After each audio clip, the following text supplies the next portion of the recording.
I've never shared this with anybody publicly. There's so many things happening in this conversation right now. 1,000 years from now, people are going to be looking at this podcast saying, so this was the breakthrough. If this was Sports Center, that would be like such a hot take. Skip Bayless would have no idea. Stephen A. Smith would have no idea what to say if you drop that down. That is so good. Yeah, this is my third bottle. So I misunderstood the instructions and the premise of the podcast interview. The joke I always say is like, how'd you learn so much? Got to drink a lot. The power of food and beverage to lubricate an environment. Resistance to change is hurting the church. I'm not in the camp that God has a penis or a vagina or a body at all. I'm in the camp that God is a universal spirit. This is the strangest podcast that I've been on. I don't even know what to do. I'm kind of geeked up about this wine. You've uncovered the mystery. You've exposed the formula. You've just duct taped together a number of things that aren't normally hanging out together, and I'm here for it. We're going to sit down at a table, we're going to have a glass of wine and some food, and we're going to talk about the beauty of Jesus. Thank you for the hospitality that this particular podcast provides folks like myself, and I know others, to be curious around their faith practices. I will never forget the first time I bought a bottle of wine by myself, which was yesterday. If you're familiar with drunk history, I thought it's like drunk theology. So By the way, drinking this Pinot Grigio at 3 o'clock in the afternoon is making me even more direct in my communication than I normally would be. Welcome back, everyone, to another episode of Cabernet and Pray, the unusual podcast where we talk about Christianity in maybe less than traditional ways, usually with a glass of wine. Today, we even have a twist to throw in at you, and I'm excited for that. Today, we're going to talk with another author, someone that I've had a chance to get to know a little bit over the years, has written many, many things, and I'm very excited to dive into these ideas, many of which I'm just going to put out there. If you are a Christian, if you have grown up in evangelical circles, as most Christians in America have, some of these ideas you're going to hear today may be like a little bit confusing to you. And you're going, wait a minute. I thought we all understood how this worked, and now you're challenging it. So I just want to prep you with that. Of if you're hearing these ideas for the very first time, might be a little bit of whiplash, but I want to encourage you just to hang in there. The beauty of a podcast is you can listen to this again or watch it again and maybe go back and revisit it once you've had a chance to see where the overall argument goes.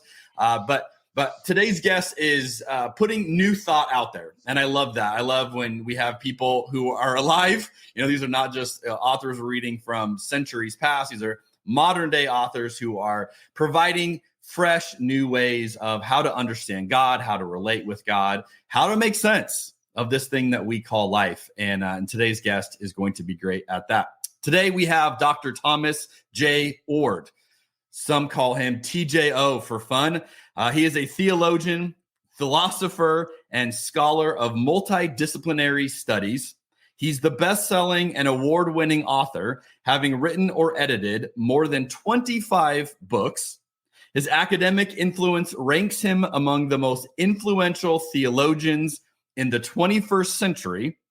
Oord directs a doctoral program at Northwind Theological Seminary and directs the Center for Open and Relational Theology. He is known for his research on writing on love, open and relational theology, science and religion, evil and power, and the implications of freedom and relationships for transformation. Welcome to the podcast, Tom. How are you today? Doing well, Jeremy. As you were talking, I was checking out those photographs on your back wall. Are those on the Oregon coast? They are. I thought they looked familiar. Yeah, my heart is in Oregon, so that gives me a chance. I'm in Arizona, but I look over and I feel like I'm there. I like it. Yeah. Well, thanks for the invitation to have this conversation. Yeah. Anything else we need to know about you? I try to give a little bit of flavor, but you've done a lot of things. So I don't know that I just scratched the surface there. What else do we need to know about you? Well, I'm in the Pacific Northwest, and I enjoy backpacking. I'm a photographer, so I'm in the outdoors trying to capture something of the beauty in the world. I'm also married, have 3 daughters, 2 grandchildren, so I have a family as well. Very cool. Well, we appreciate you taking the time today. Now, what we do at this point in the show is we got to talk about what we're drinking. And so today, I am drinking my favorite varietal of all time, which is a Pinot Noir. But this is actually, normally I drink Oregon Pinot Noir. I did this week. I literally got back from Oregon last night. But this is an Oregon Pinot Noir from Domaine Voric called Mercury. And this is actually, get it in the camera for those who are watching on video, this is actually from France. This is from Burgundy. So what is often considered the home of Pinot Noir, where it really originated. And this is really nice. It's got more minerality than I'm used to. So if you normally hear me talk about Pinot Noirs in this, normally I'm talking about Oregon Pinots because those are what have my heart. When you go to the old world, you see a different style of making it, different vibe, if you will. So much more fruit forward when you go to Oregon, but when you get the old earth or old world versions, you get more earthiness, more minerality to it. And so I'm enjoying that today. What are you drinking? You got a twist for us today. Yeah, I'm drinking some mint tea, some organic mint tea. I had planned to do this because I'm a tea drinker, but also it turns out it was very appropriate because as I look out my window to my right, it's snowing pretty heavily right now. And so a nice hot tea seems appropriate on a snowy afternoon. Oh, perfect. It's a little bit cooler in Arizona. We had rain last night.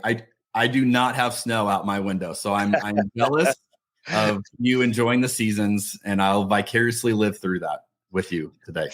Very good. I want to begin with a question that I love asking each of our guests on this show, and I love to model to people that faith is an active process. This is not something where you arrive at all the right answers and then you lock them in and then you hold on to it, white knuckle it till you die. But people, this is a growing process. And so my question for you as we begin, how has your faith changed over the last 10 years? I think as I thought about this question, I think probably what has changed the most is that in the last 10 years, I have grown bolder in my convictions. I still don't think I know things with certainty, but I'm a bigger risk taker than I used to be.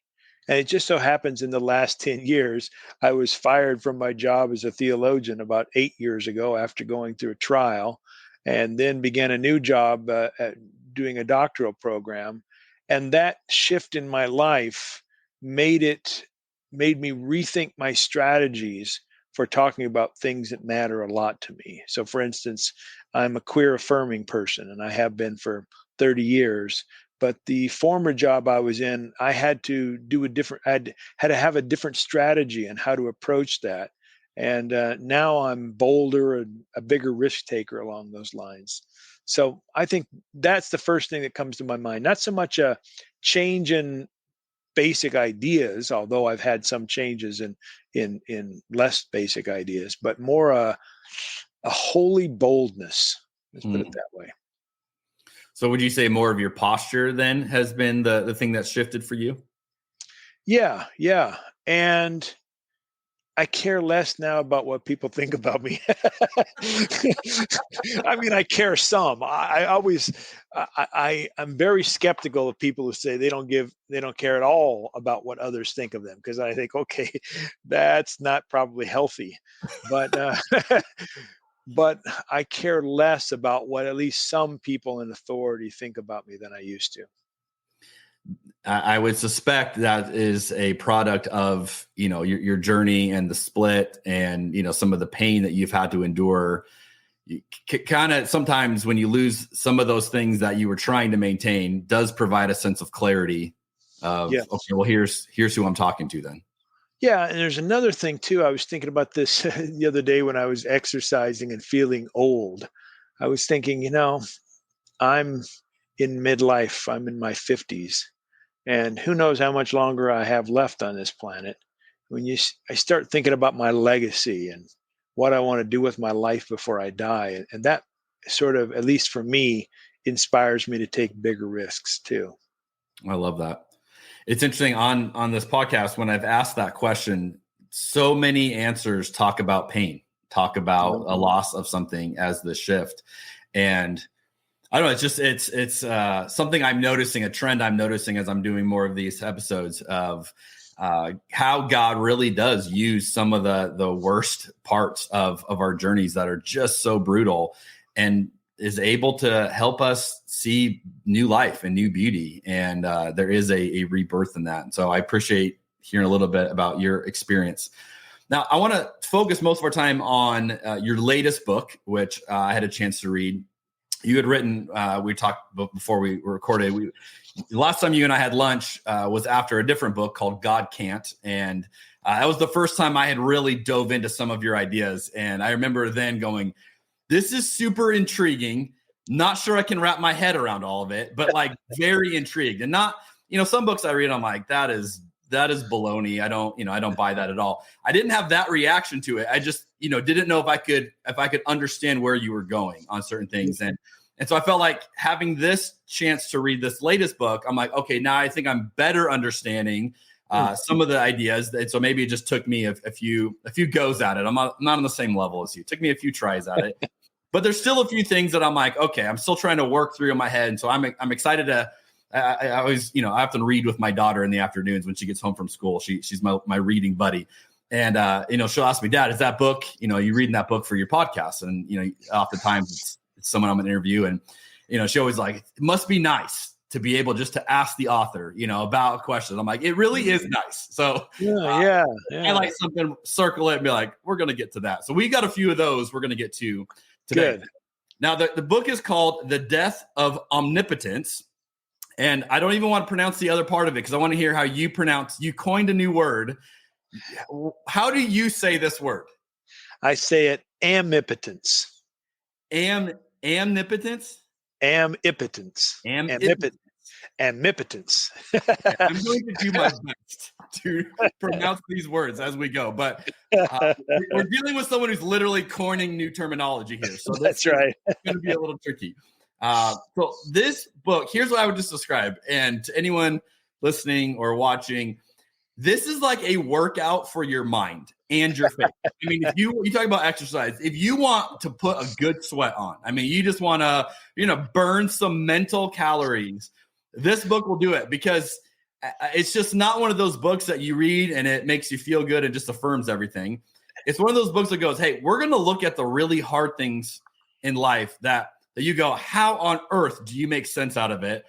And then you have the audacity to go, let's take a shot at it. Let's attempt a way to try to make sense of it. And I just applaud you for that. And I really enjoy the process of my brain hurting as I'm reading your work. So I love it. Hopefully that comes out as a compliment. Now, in case you're wondering, okay, what are we talking about? You in this book are challenging the assumption that God is omnipotent, which the God is all powerful, very kind of traditional way that we do it. And you say this line: experiences of pointless pain and unnecessary suffering lead some to doubt God is in control. Evil leads others to doubt that God exists at all. In either case, evil ends omnipotence. Now, I actually think this is such refreshing news if we lean into this, but this is not the way most Christians make sense of it. So I'm curious, from your vantage point, how do you find most Christians explaining away God's lack of involvement when it comes to pain, suffering, and evil? Yeah, the usual responses are to say things like, well, your pain is just a part of God's good plan for your life, or your pain is a way for God to teach you a lesson to build your character, or your suffering is suffering because God is punishing you. And those kinds of answers, although I think most of us have heard them, they grow thin pretty quickly, because we can think of instances in which it seems pretty clear that it's not building up someone's character to go through the pain they're going through, and they're not really learning lessons. And sometimes innocent people suffer, and it's hard to imagine how any crime or sin that they did was somehow bringing upon the harm that they're enduring. So the punishing God doesn't make a lot of sense. So what a lot of people who are who have been around the block a few times, they will eventually get rid of those kind of trite responses and play the mystery card. They'll say, we don't understand suffering. We don't understand why God allows it, but we believe God exists. We're finite creatures and God is infinite. Who can know the mind of God? You've probably heard the phrases. And I'm also criticizing that approach to things, because I think people who make that kind of claim are failing to reconsider their fundamental ideas about God. And in this book, I'm asking you to reconsider God's power.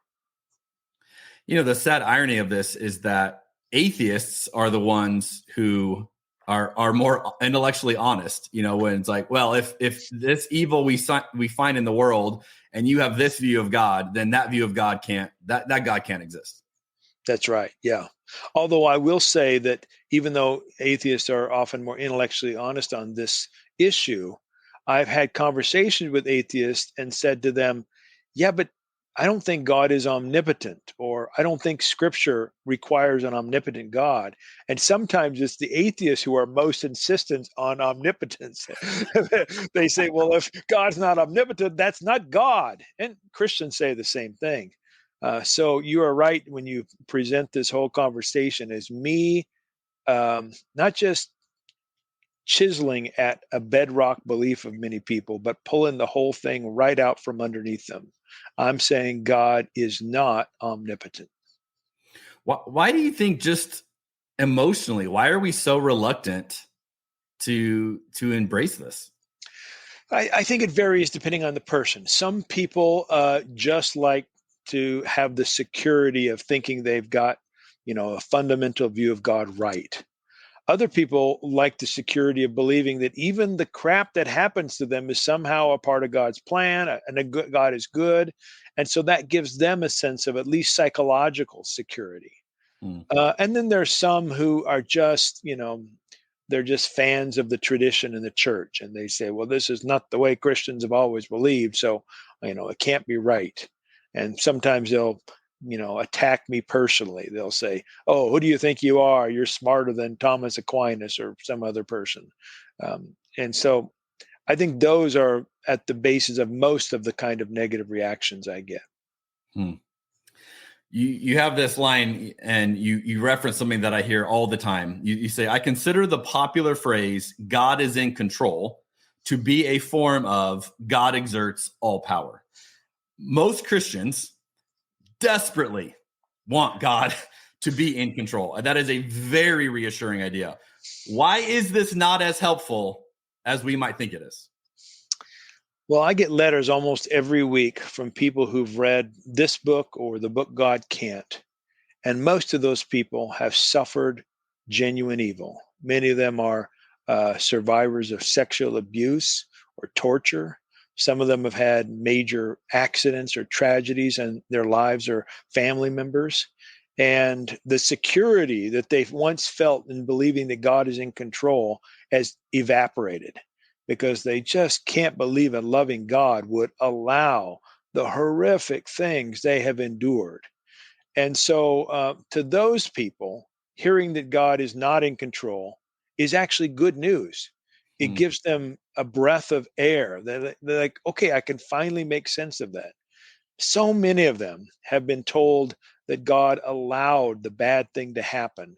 And that seemed okay for a moment or two, until they thought to themselves, okay, if God allowed it, that implies God could have stopped it, but chose not to. And, it means that you and I are sometimes more loving than God if we sometimes stop the evil that we can stop. I think that's a great point you make throughout the book. You often talk about, in a parent analogy of, as a dad, if I could stop this, I would. So then, we end up realizing we are more loving than this view of God. And that's problematic. Yeah. Think about it like this. I mean, how old is your child again? I have 5. Our oldest is 15. 5. Okay. Maybe this doesn't apply perfectly to you, but suppose you're going out on a date and you need to hire a babysitter. Would you hire a babysitter who had the ability to stop bad things from happening, but chooses not to do it? or a babysitter who's going to always pledge to do the best he or she can to stop things. I'd rather have that second babysitter. Yeah. In other words, we wouldn't want the God of the universe, as most people understand God, to be our babysitters when we go out on a date. Wow. What a line. We would not hire God as a babysitter. Right. Yep. That's good. Now, I personally think your argument that God cannot exert all power and creatures exert some power is your easiest way for someone to make sense of the argument. It's like, oh yeah, if God is all powerful, then I have no power. There's not, both those can't be possible. Can you elaborate on that? Because I think that's a very helpful way for someone to go, okay, if we want to keep holding on to God has all power, we have none, and that doesn't make sense either. So how have you found this to be kind of a way of looking at this? Yeah, we all live our lives assuming we have some kind of power. Most of us actually think we have something like free will. And even those who deny free will act as if they have it. But we all, at least, even people who reject free will, think they have some kind of agency. And yet, if God is literally the one who exerts all power, then God is the only one with any agency. So it just goes against our basic way of living moment by moment. It gets worse, however, because we also, at least most of us, think that something like moral responsibility also is linked to our agency. In other words, we blame or credit people based on their choices in relation to good and evil. It's what you do with your kids, I'm sure. You know, sometimes your kids choose something that's unhealthy or hurts them and others, and you figure out some way to try to steer them in the right direction, whether that's, whatever the discipline is going to be. Or sometimes your kids does something really great and you say, good job, we're so proud of you, which assumes they use their agency in a good way. And so if you have a God who literally exerts all power and therefore you have no agency, then all this moral responsibility stuff, our praiseworthiness, our blameworthiness, it goes right out the window. So we want to have our cake and eat it too, essentially.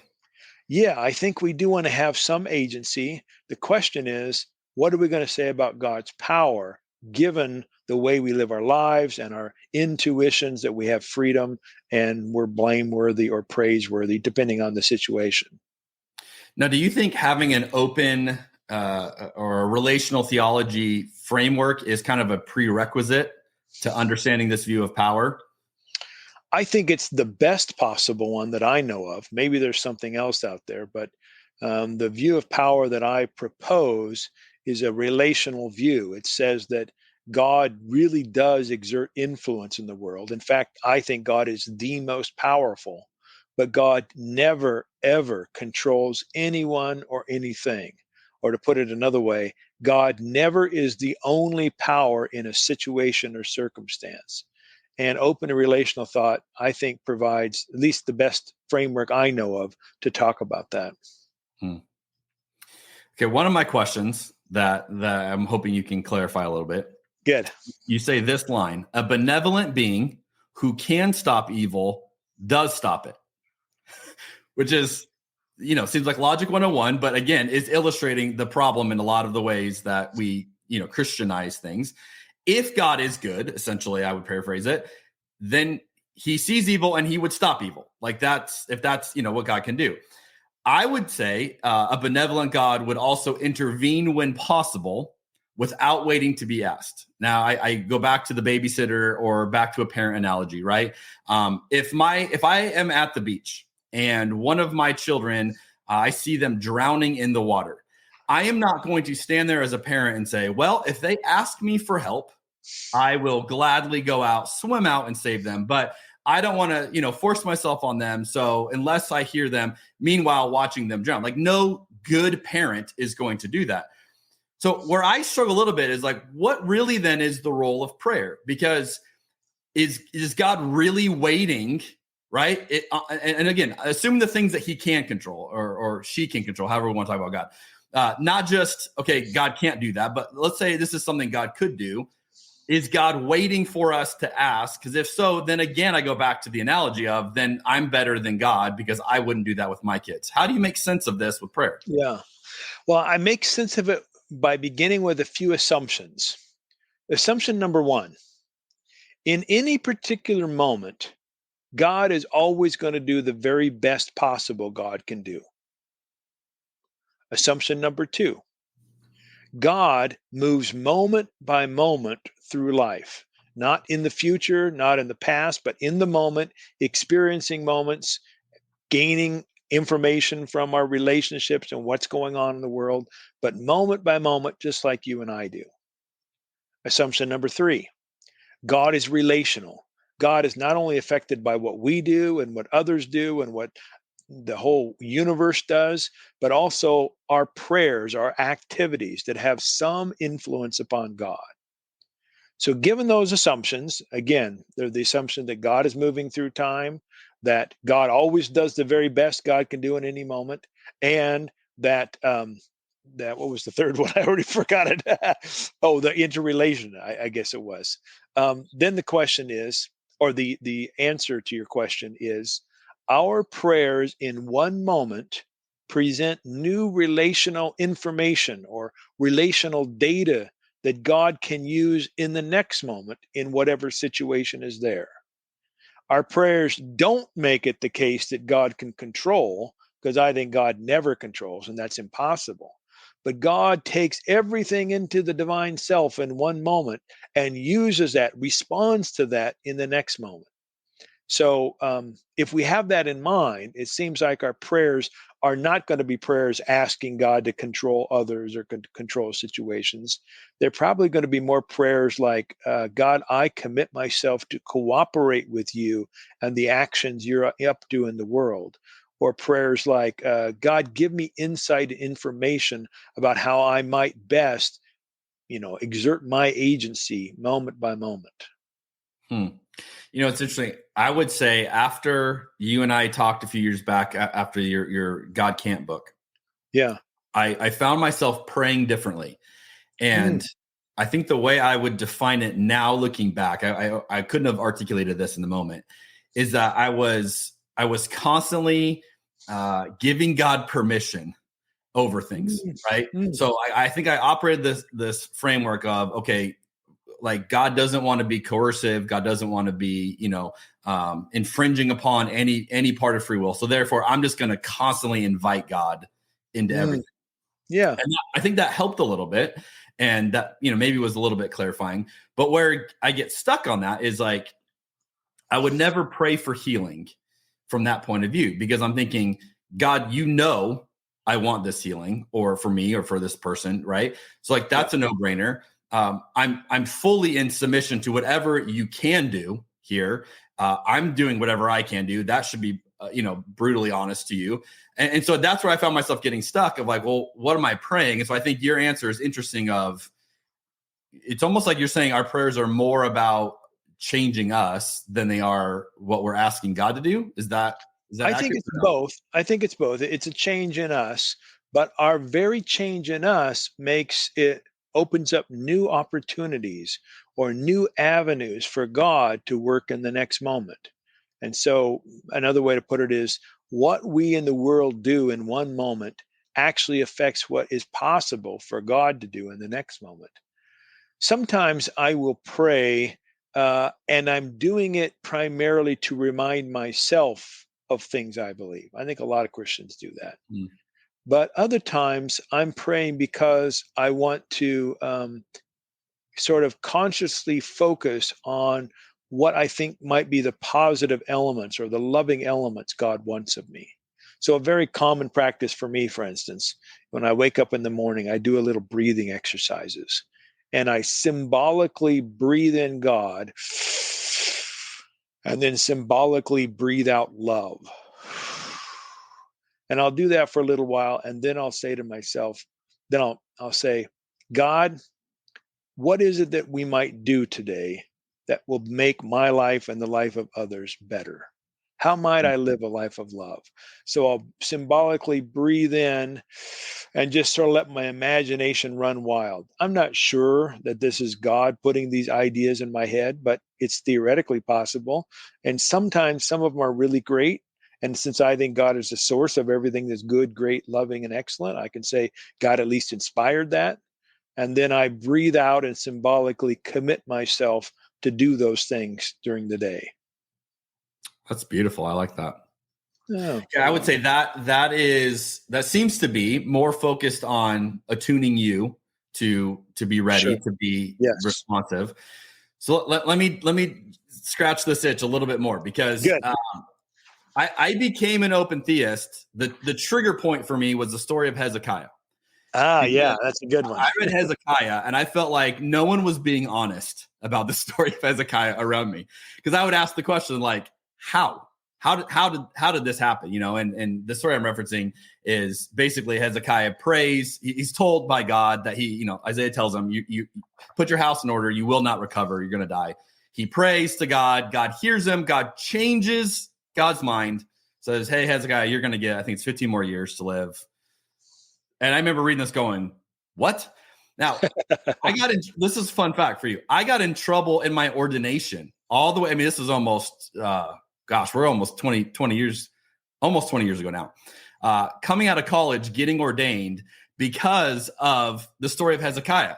And at that point, I didn't know open theism was even a thing. I never even heard of it. I just knew, like, I'm seeing something here, and everything I'd ever heard about prayer was like, prayer changes us. And I think your posture of prayer is great. That is centering you, focusing you. But there is a biblical element that prayer changes God.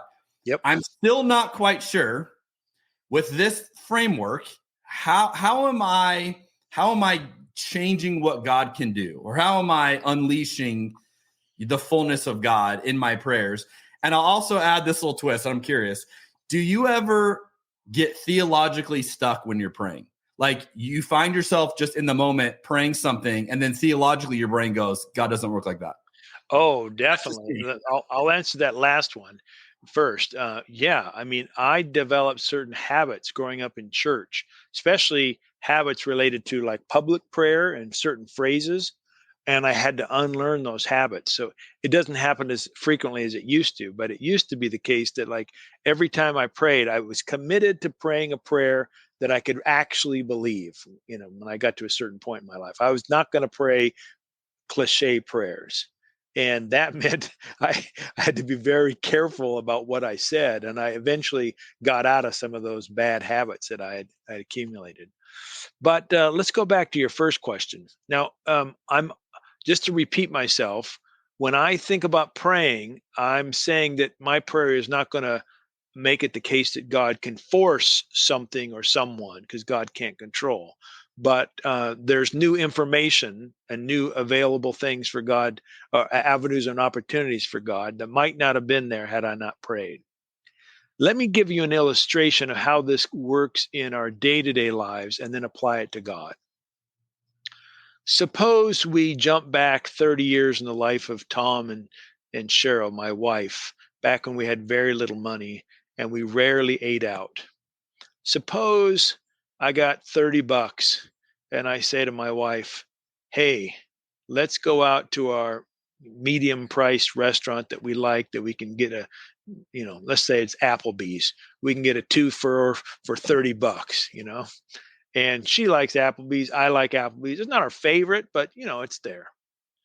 So as we're going to Applebee's, she is reading her phone. This is 20 years ago, so that probably wouldn't be, but let's pretend. Yeah.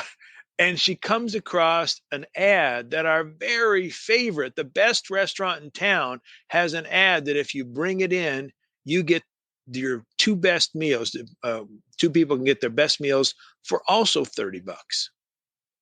Now, I know that we like that food better. In fact, it's probably even better for us. It's higher quality. But I didn't know that information until my wife told it to me.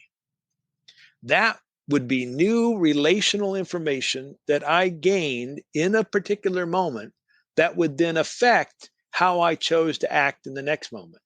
Now, my wife could still say, no, I'm not going there, because she's got free will. So that new information doesn't force us to go there. But it would probably prompt me to say, well, why don't we go there instead of Applebee's, which is good, but not nearly as good. So that's an illustration of how we as humans get new information, have a change of course. Why can't we apply that to God as well? I'm with you. I guess my question is, what new information in real time are we providing God that God doesn't know? And so, I mean, even take the story of Hezekiah. Like, what is God discovering? Did God assume Hezekiah would embrace death? That Hezekiah would be fine with it, and God's like, oh wow, I didn't know you wanted to live. I would just say, with my very limited knowledge, I don't have all knowing anything. I can anticipate a lot, like with my family, with my wife, with my kids. I can guess fairly accurately how they're going to react to things. So there's just times where I'm like, okay, and I think God's got that, on steroids. God can anticipate, understand, and knows things, even with an open view. I guess that's why I still just get stuck. Like, what new information, Tom, am I giving God that God doesn't already have? I think every single moment God gets billions of data of new information. Now, some of those, you're right, God can anticipate as being there, but anticipating is not the same as it being actual. Let me give another story to illustrate this. 30 some years ago, I buy a ring and I'm going to go to my girlfriend and propose to her. So God knows that I have in mind to propose to my girlfriend. But until I take that ring out and say, will you marry me? The option for my wife to say, yes, I will, that's not on the table. God knows it's possible, but maybe I'll get cold feet seconds before I take that ring out of my pocket. So until it's actually the question, will you marry me? There are certain things that God can't present my girlfriend, now my wife, as an opportunity. So every single moment, things like that happen that God think might happen, but can't be sure until they actually happen. And then as soon as they do, God takes it into the life of God and then prompts whoever it affects to have options for good or ill. In this case, I'm hoping it was an option to say yes was the best option for God, but God inspiring my girlfriend, now my wife, but yeah. It seems like that one's worked out well for you. So I'm going to go with that. Good. I think so too. Yeah, I think that's helpful. And, I think maybe we just say God wants to keep you from eating at Applebee's. That's the lesson for the day. I love it. Okay. So I think the probably the hardest thing for me, you're helping me with the prayer end. So I appreciate that. Okay. Probably the hardest one for me though, that I still just get stuck on. And I got stuck on it with God Can't. We talked about it, still was stuck on it. I was stuck on it with this one, but you address it, I think, more aggressively in this book. So I was like, oh, okay. But I'm still working through it. The hardest part of your argument for me to wrap my mind around is the physical limitations of God as a spirit. And you reference God exists as a spirit. Therefore, when we just assume God should be able to do X, Y, and Z, often what we're assuming would take a physical form to do that, and God doesn't exist in that form. Mm-hmm. And so you have this line that I think is one of your dicier lines in this book, and I'm curious the feedback you've gotten on this line. I'd love to know if you've gotten any nasty emails. You say this: scriptures that describe God doing such physical activities are metaphorical, not literal. While God is present to all creation and influences everything, the Spirit doesn't have a divine body to literally perform these actions. Claims about divine embodied action are metaphors. So for those of you who have not read the book, what he's saying in this is basically all these examples you may be thinking of right now. Well, what about Abraham and this? And what about, all these examples? He's saying these are metaphorical representations of God, not literal. I can go there. Okay. You haven't lost me there, but here's where I get confused. Since I would assume you don't think Jesus's physical body is metaphorical, how is that different? Oh, I love it. Okay. Let me start by making sure the folks who are part of this conversation understand why I get to this point, and then I'm going to answer your questions directly. I get to this point because I'm thinking about why it is that sometimes you and I can stop evil, even though people are using their free will to do something else. So I think maybe in this book, maybe it's another book, I give the illustration of two people walking down the street in New York. One freely turns to step into the street to cross it, not realizing there's a car coming.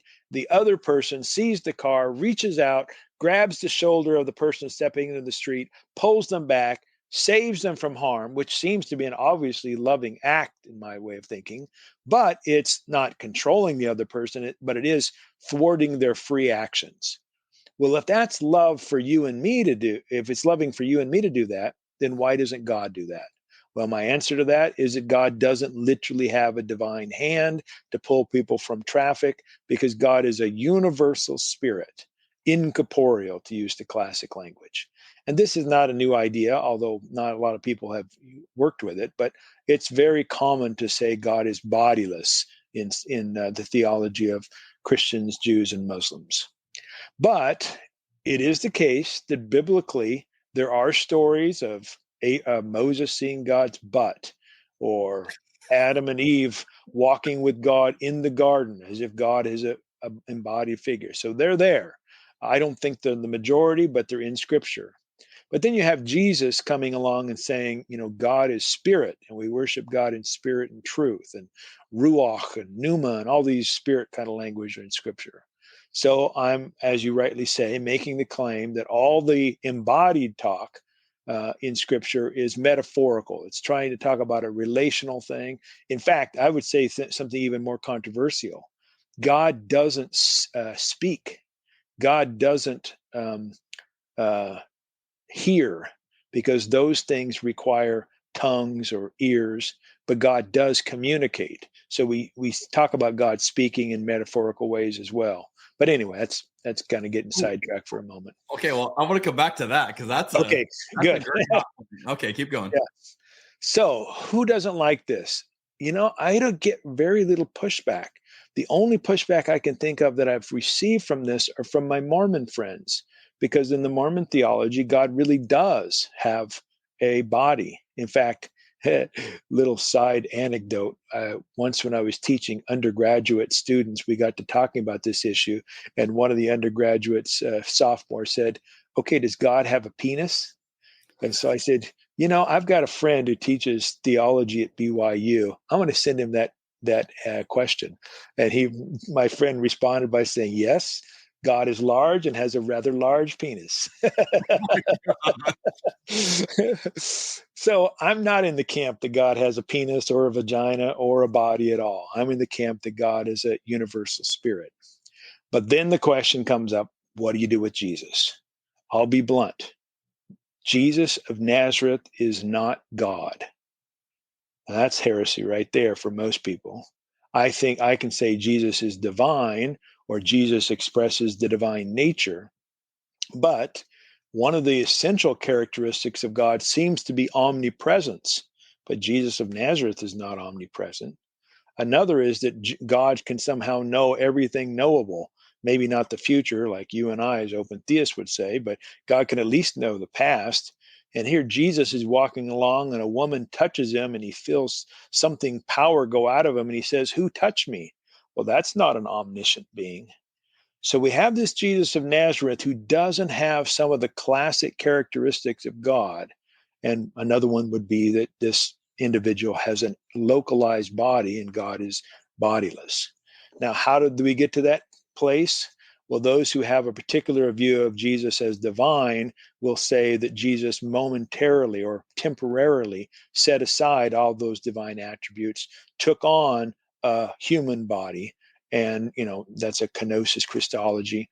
Others will say, Jesus is never God in that sense, but he's divine in the sense that he responds perfectly to the Spirit's activity in his life, and that's why Christians should call him divine. So there's some ways to get around that and avoid heresy, but you don't have to end up saying point blank, Jesus of Nazareth is God because his body is divine, or something like that.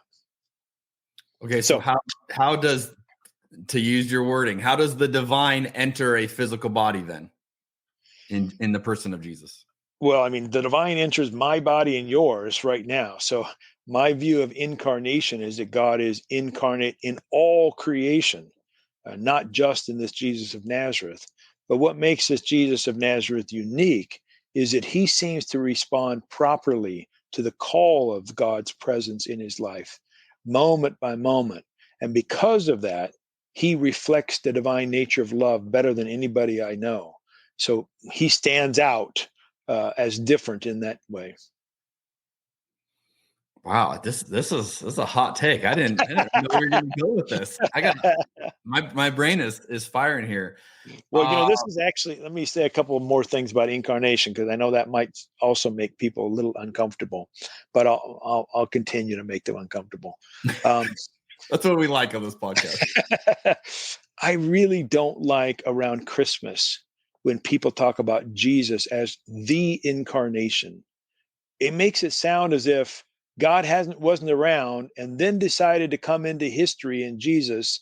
And then when Jesus ascends or leaves, or however you want to understand that, God's now going to be gone until Jesus comes back.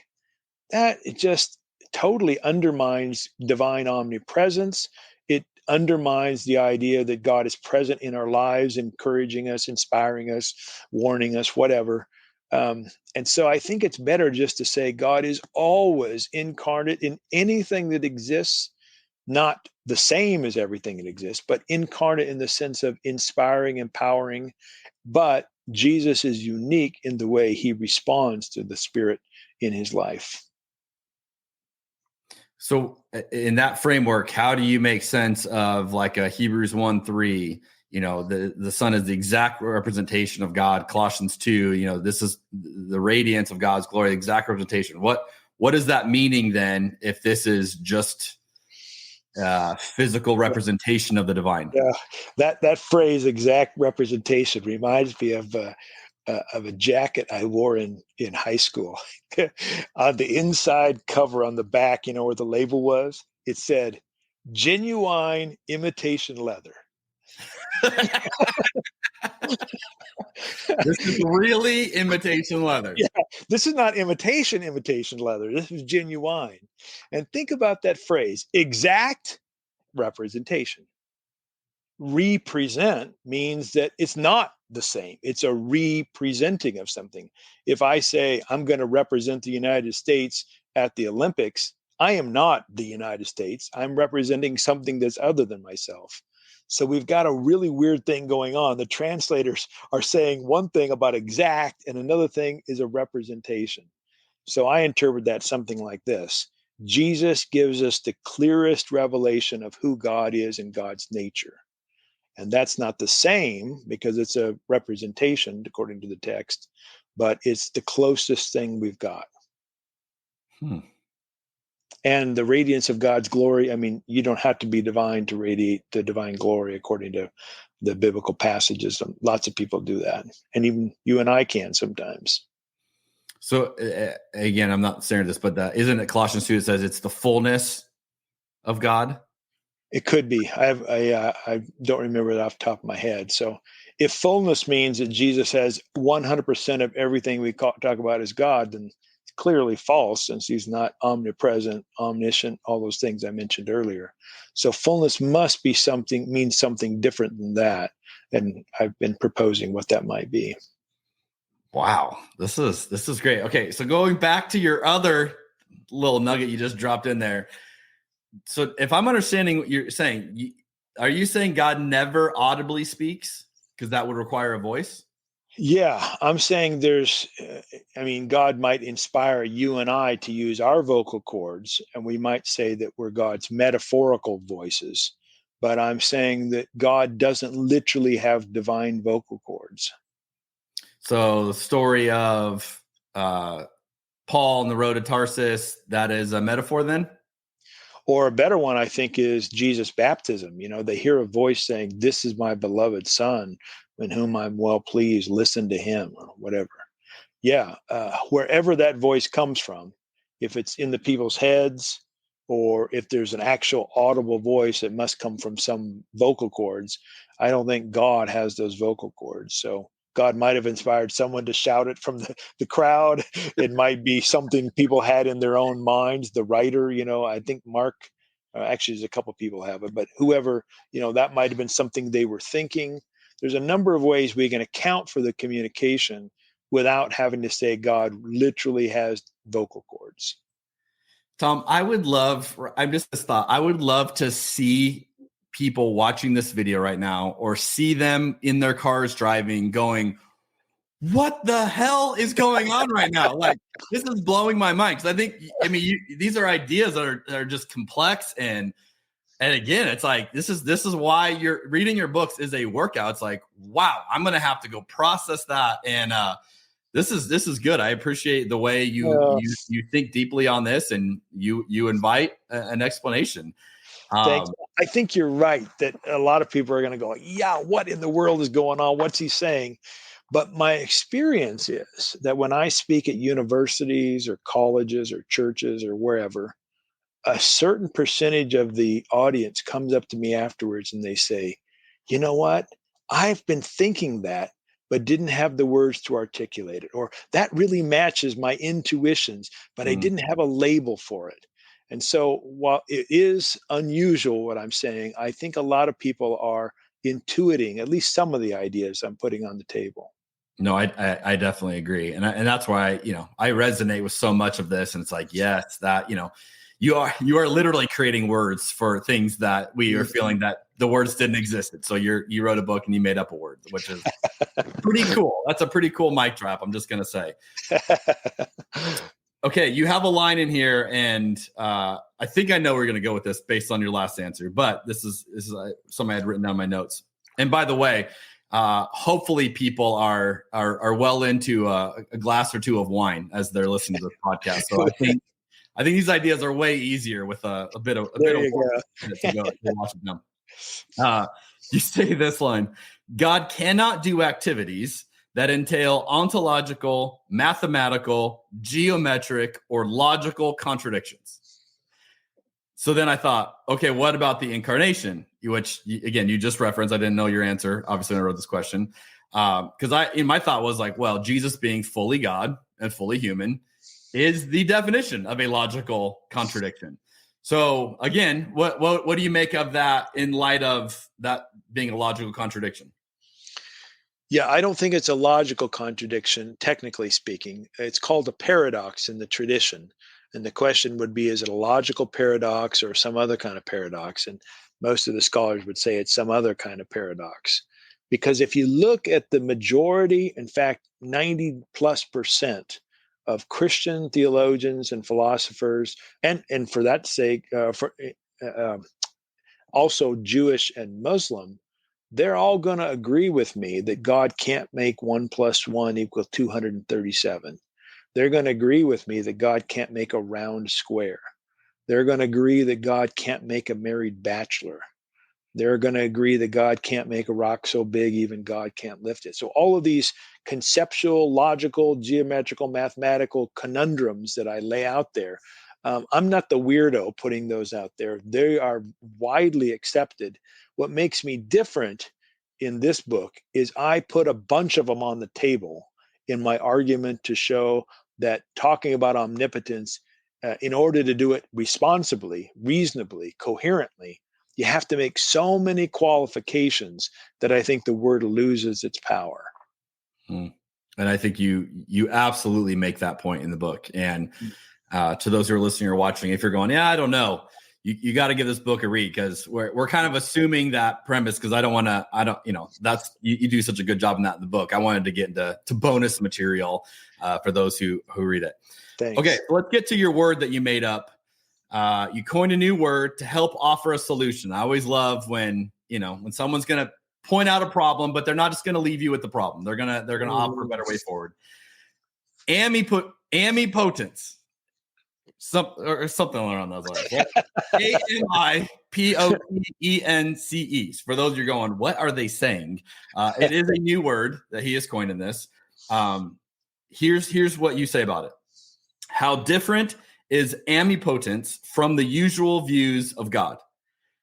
Again, this is easier if they see it, but you have to listen to it. An impotent, with an I, God, would watch from afar or be present without engaging. An omnipotent God would control always or on occasion, and therefore be responsible for all that occurs, both good and evil. But the omnipotent God loves by empowering and inspiring, and part of the evidence for the strength of omnipotence comes in positive creaturely responses. That, if I had to give like one quote that just like puts all the blocks together for me, that was when I was like, wow, that is so powerful. Yeah, that's good. I should have put on the back cover of the book. That's a nice summary of my argument, isn't it? You're welcome. You can quote me on that when you do that. Just here's my question on that. How can someone watching or listening, how can they incorporate this view into their life? Well, there's so many dimensions to that. Maybe if you're asking about incorporating into their life in terms of like conceptualizing it, I think a fairly good analogy, not perfect, a fairly good analogy is talking about three types of parents. There are some parents who try to manipulate, dominate. They're helicopter parents, and they try to control their kids. And we all know that that's very unhealthy. The kid doesn't thrive. Kid doesn't have a sense of self. It's just bad parenting. There are other parents who have a total hands-off policy. Some of them are literally not with their kids. Some abandon them, but others are kind of present, but they don't have any interaction, any engagement whatsoever. They're absentee parents. But I think most people know that the best parents are engaged. They do influence. They try to teach their kids to love and demonstrate examples of love. They try to nudge, coax, encourage their children toward thriving. And that's an in-between space between doing nothing or relatively nothing and trying to control. And that's the omnipotent God. The omnipotent God is constantly loving. You and I as parents, we're not constantly, we try our best, but this God is constantly loving because constantly present. You and I can't do that because we're localized. This God could be with our kids at school and wherever they're at. You and I can't do that all the time. And this God, moment by moment, encourages, nudges, warns, etc., with the aim of promoting their well-being, but never, ever, ever controls. That's beautiful. And I think you're offering a better view of God, once you get there and go, oh, this is actually a really compelling, beautiful version of God. And I think for people to experience a God like that would be a game changer for a lot of people. Yeah. Not only experience God, but it's kind of like the way I'm trying to live my life. I mean, I actually think that we should imitate that God. I think the Apostle Paul is right in, Ephesians chapter 5, when he says, imitate God as dearly beloved children and live a life of love, like Christ loved us. So Christ is our sort of representative of what love looks like. But ultimately, I'm actually trying to imitate the God of the universe. Okay, I got a few all-encompassing questions that I like to ask people. I've got a new one I'm adding to this episode. You're the first one, but this is going to be a regular. But I love comparing people's answers on these. So here's a new one I got from a previous guest that was one of the questions they get asked, or they ask on their podcast, and I thought, I'm stealing that because it's so good. What is something that's blowing your mind right now? What blows Thomas Jay Oord's mind? I want to know. I'm a podcast listener. I've been walking around while exercising, trying to get my mind around the philosophical dimensions of the AI phenomenon. And so my mind is being blown as I'm trying to bring in the data. The computational power required for AI is just mind-blowing to me. I'm trying to work philosophically on on how to understand that. So there you go. Have you done much with AI in your own work or no? Some. The book I'm currently writing, I'm using AI for some things. Like I'll give it a prompt and then take what they give me and change it, make it mine. And that's sometimes I'll ask it questions like I'm writing a book now called God After Deconstruction. And so one of the chapters is on church abuse. So I went to AI and I said, what are the top 10 reasons people are saying, or ways in which people are saying the church has abused them? And so they'll give me a list and I'll look at that and I'll take some of them. And yeah. Very cool. Yeah. What do you see as the main issues facing Christianity in America today? Well, I mean, setting aside God's power. No, let's work with God's power. One of my favorite lines in this book that we've been talking about is a line I make about Donald Trump. To give you a little background, I make some arguments in this book that if you believe God is omnipotent, then you ought to believe that God either installed every political leader or at least allowed them to be installed when God could uninstall them at a whim. And this creates all kinds of problems. And so I make the argument that if you think there's someone in power who shouldn't be there, let's look at Donald Trump, since I'm not a Trump fan. If you think that Donald Trump got elected into power but shouldn't be there because is not a good representative of God's loving ways in the world, and yet you think God is omnipotent, you got a real problem on your hands. Because this God isn't taking Donald Trump out of power single-handedly, or this God allowed the voters to put him into the presidency. So, most evangelicals I know don't have a problem with omnipotence. And then when Biden gets in the White House, they got to figure out what to do with that. They've got their own things. But I'm more thinking about people like who are moderate to progressive Christians. Moderate to progressive Christians, this is an argument for why you ought to stop calling God omnipotent. If God's omnipotent, God wanted Donald Trump to be president of the United States. And if you can't believe that, then give up on omnipotence. There you go. I was like, well, fine. Now I got to go rethink something. Oh, that's great. What do you see as some of the main issues facing the church in America today? Right now, I think the queer issues are the number one issue that, at least in the churches I'm a part of, that's the question. And I'm a fully affirming person, and I'm trying to encourage the denomination I'm a part of to become fully affirming. I don't think it's going to happen anytime soon, but I think that's the biggest question. Will the church in America really love queer people by affirming their healthy sexuality, their identities, their orientations, etc.? I'm curious. I see you taking this on all the time, online from afar. What's the overall response you've received to that? It varies. There's some people who are really encouraged, and it's fun to see the community of folks who are encouraged that has developed.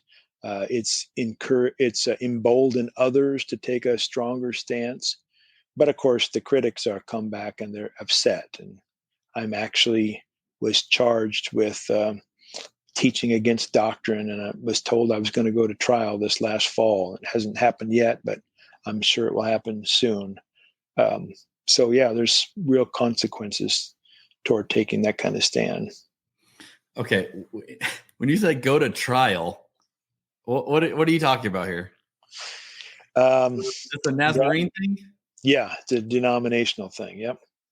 The manual stipulates that a person who is charged with the teaching doctrines contrary to the church has to face a trial of 7 jurors. It has to be in their region. So, yeah, that's what I've been given official papers saying is going to happen to me. You get flogged if you lose, or how does this work? I'm not exactly sure, but I assume if I lose, I will lose my credentials as an ordained elder. That's what I assume is at stake, but I'm not exactly sure. To anyone who thinks it's easy just to stand for what you believe in. You keep finding examples of what it cost you. Yeah. And I'm not the only one. I mean, there are others in my denomination, others in others' denominations. So yeah. There's a lot, but what's a problem you're trying to solve right now?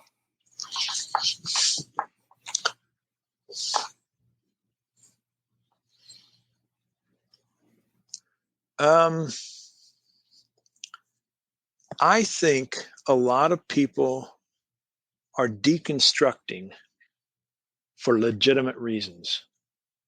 They're getting rid of bad ideas about God. They're pointing out the faults of the church. They are pointing out the faults of Christian nationalism and people who don't understand religious pluralism, all kinds of things like that. I think deconstruction is legit in the vast majority of cases, but most people don't know there's a better alternative, a better view of God that can overcome the crap that they rightly reject. So what I'm trying to solve today in this part of my life is to present that alternative vision, because I think a lot of people are grasping for it and hoping for it, but just don't know that it's there as a possibility. That's so good. What's something you're excited about right now?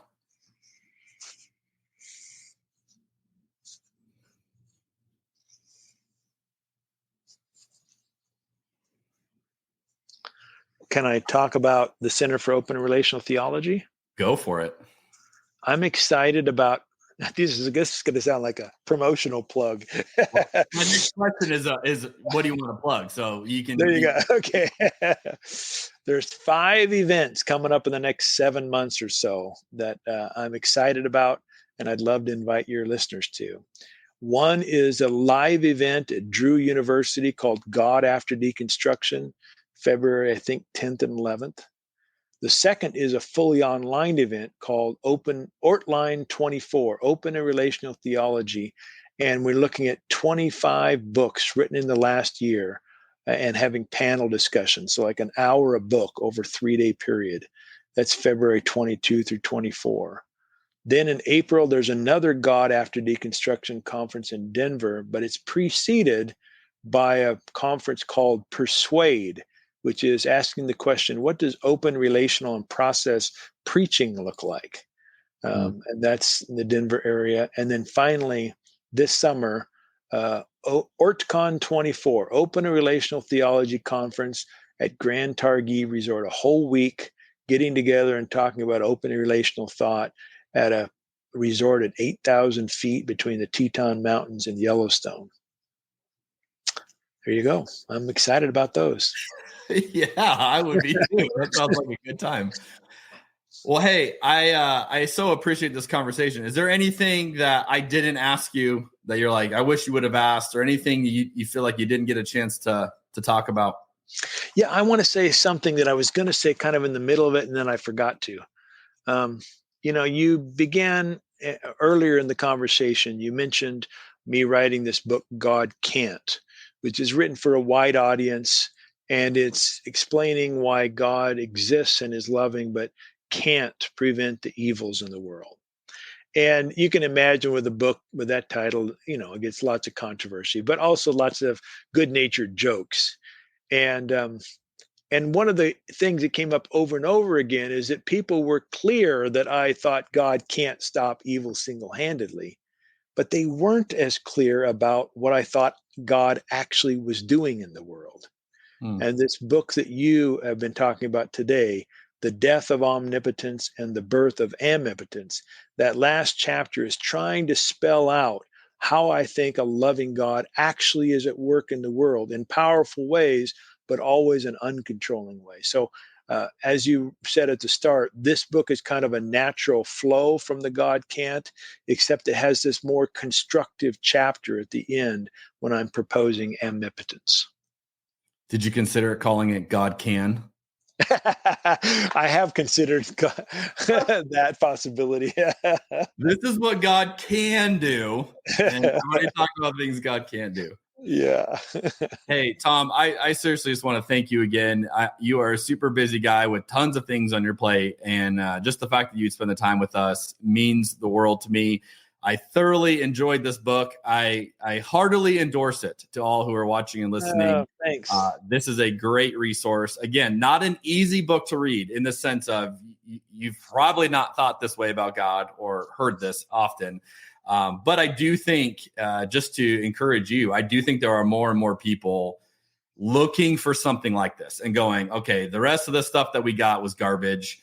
Is there anything better? And, part of why even this podcast exists is to show people there are other ways to think about this. There are other people exploring God and trying to make sense of this, and not the ways that, you had to deconstruct. And many of us have had that journey. And so I just want to say thank you personally on behalf of all of us in that community. Thank you for being a voice, offering a way forward, offering solutions, charting the course with new words. I mean, you're just doing it all. Seriously, thank you for today. We really appreciate all that you're doing. Thanks for those kind words, Jeremy. And thanks for the opportunity to have this chat, because you've clearly taken this book seriously and picked out some of the most, I think, compelling parts of it. So thanks. Well, thank you. Make sure you quote me on that best part of the cover. I love it. Well, hey, everybody. Thank you for tuning in to another episode of Cabernet and Pray. I mean, you might need to go dive into another bottle with a friend and unpack this episode together. And we don't know what that looks like, but hopefully this is a lot to think about, a lot to process, and hopefully you realize maybe God's even better than you had believed possible. So love that you're a part of it. Love that you are sharing this with your friends and with others, and we'll catch you all next time. Thanks for joining us for Cabernet and Pray. We'd love to hear what you thought of today's episode or what you'd like to see more of in the future. You can email us at cheers@communionwineco.com. And if you like this episode, please consider leaving us a 5-star review wherever you listen to podcasts. You can also find us online at communionwineco.com.